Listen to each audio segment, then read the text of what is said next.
If you understand English grammar but your mind goes blank when you try to speak, this video is for you. And if you're looking for more grammar rules, this video is not for you. Because grammar is not helping you speak, it's slowing you down. In the next few minutes, you'll understand exactly why your brain freezes when you try to speak English and what you should focus on instead. So let's get started. I know grammar, but I can't speak. Let me start by describing a situation that almost every English learner has experienced at some point. You sit in class or you watch a video and everything makes sense. You understand the grammar rules, you can answer the questions, you can even explain why a sentence is correct, and you think to yourself, okay, I know English, but then something changes. You are in a real conversation. Someone asks you a simple question, nothing advanced, nothing complicated. And suddenly your brain goes blank. You know the grammar, you know the words, but you can't speak. And that's when this sentence appears in your mind. I know grammar, but I can't speak. This is one of the most frustrating feelings when learning English, because it feels unfair. You've studied, you've memorized rules, you've spent hours with textbooks or exercises,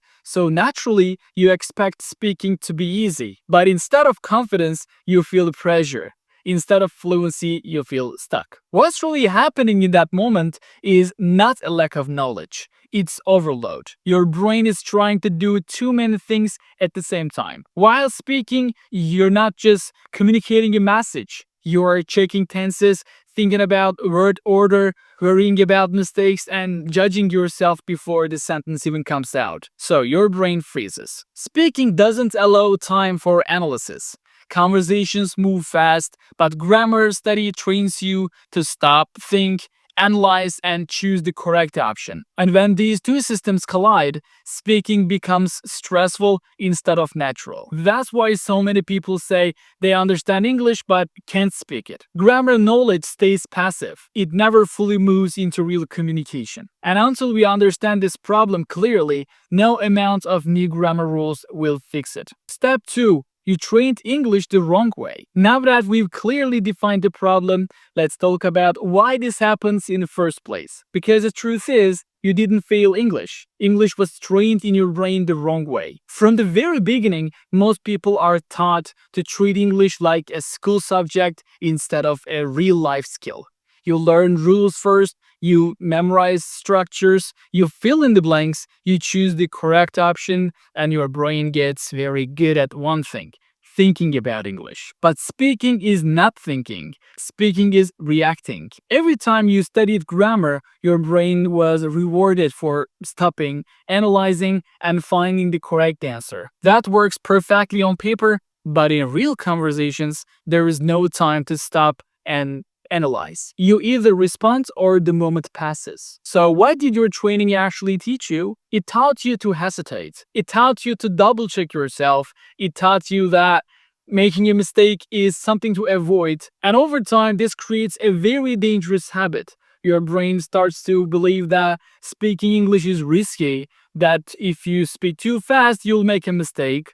And if you make a mistake, something bad will happen, even though nothing actually does. This is why your brain freezes, not because it doesn't know English, but because it was trained to slow down instead of move forward. Another part of this wrong training is the idea that grammar comes before communication. Many learners think, once I finish grammar, then I'll start speaking. But grammar never finishes. There is always another tense, another exception, another rule, and because of that, speaking is always postponed.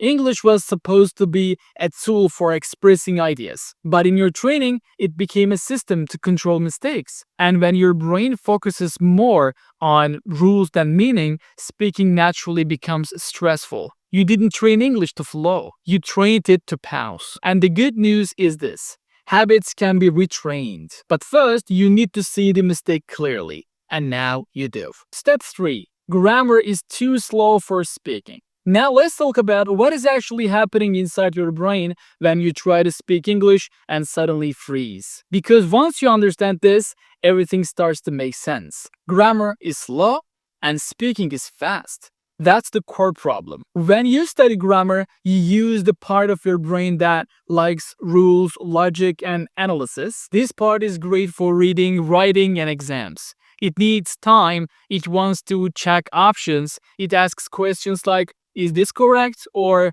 which tense should I use? But speaking doesn't wait for answers. Real conversations move in real time. Someone asks you a question, and your brain has maybe 1 or 2 seconds to respond. There is no space for analysis, there is no space for grammar checks. You either speak or you freeze. And when you try to use grammar while speaking, your brain panics because it's trying to run two opposite systems at the same time. One system wants speed and the other wants accuracy. And when accuracy tries to control speed, everything stops. That's why you suddenly forget words you already know.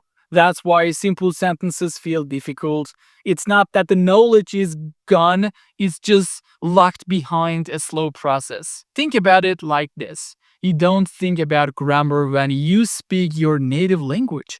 You don't analyze tenses, you don't build sentences step by step, you speak in ready-made patterns. Your brain recognizes the situation and reacts automatically. But in English, grammar sits in the front seat. It wants control, and the more control it has, the less fluent you become. This is also why people often say, I can write better than I can speak. Writing gives grammar time to work, speaking doesn't. So every time you try to speak and your brain freezes, it's not because you're bad at English. It's because you're asking grammar to do a job it was never designed to do, control live communication. Speaking needs speed, grammar needs time. And when time disappears, grammar becomes a barrier instead of a support. Step 4. More grammar will fix it. At this point, most learners come to a very natural but very dangerous conclusion.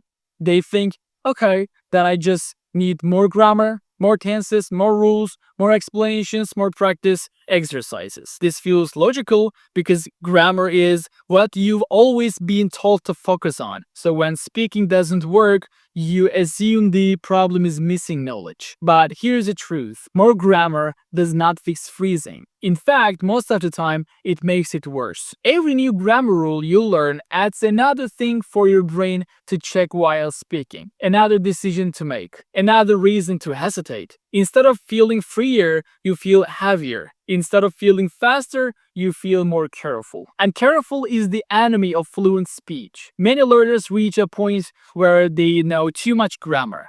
They can explain complex structures, they can control other people, but when it's time to speak, their brain is crowded. There are too many options, too many correct forms, and when the brain has too many choices under time pressure, it shuts down. This is why advanced learners often freeze more than beginners. Beginners speak with simple sentences and fewer rules in their heads. Advanced learners try to choose the best, most accurate structure and lose the moment. The biggest illusion is believing that one more grammar topic will suddenly unlock speaking. But grammar doesn't turn into fluency by adding more information. It turns into fluency by changing its position. Grammar should be in the background, supporting you quietly, not in the front, controlling every word you say. Until grammar moves out of the driver's seat, speaking will always feel stressful, no matter how many rules you learn. Now we arrive at the real problem, the one most people completely ignore. Step 5. You never trained output, you trained understanding. You trained analysis, you trained recognition, but you didn't train speaking. For years, your English study probably looked like this. You listened, you read, you watched, and you filled in blanks, you chose correct answers. All of these activities trained your brain to receive English.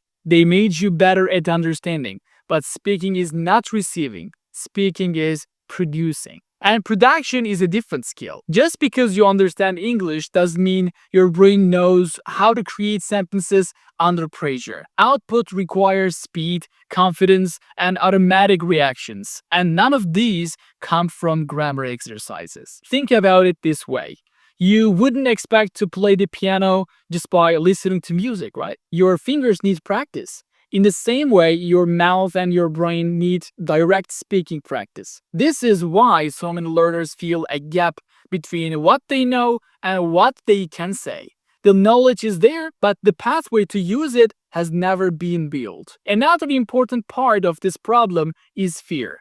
Because when you don't practice output, every time you try to speak feels like a task. You judge every sentence, you stop yourself. You correct yourself mid-sentence. And your brain learns one thing very clearly.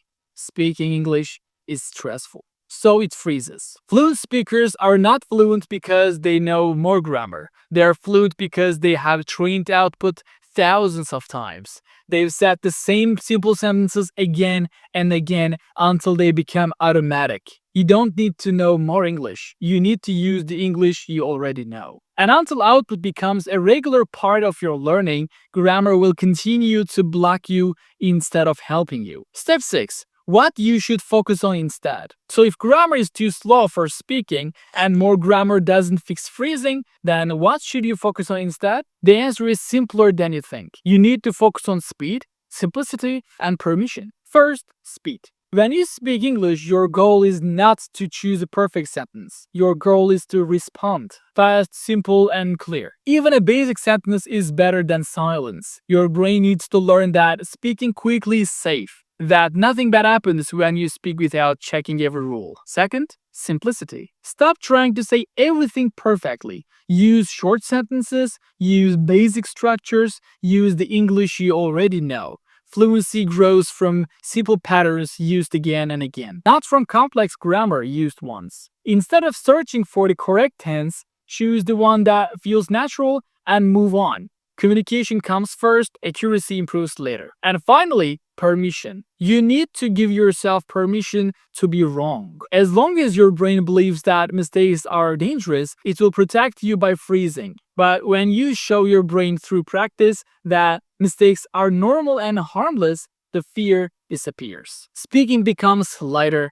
faster, more natural. Grammar doesn't disappear in this process. It slowly moves into the background where it belongs. It starts to support your speech instead of controlling it. And that's when something changes. You stop freezing, you stop overthinking, and you finally start speaking. The final step is you don't need more English. Before we end this video, I want you to hear this very clearly. You don't need more English. You don't need more grammar rules. You don't need more courses. You don't need to wait until you feel ready. You already have enough. What you need is trust. Trust in what you already know. Trust that a simple sentence is enough. Trust that making mistakes is not a failure, but a step forward. Fluency doesn't come from knowing everything. It comes from using what you know again and again without fear. So stop waiting for the perfect moment, stop waiting for the perfect grammar, start speaking now, slowly, simply,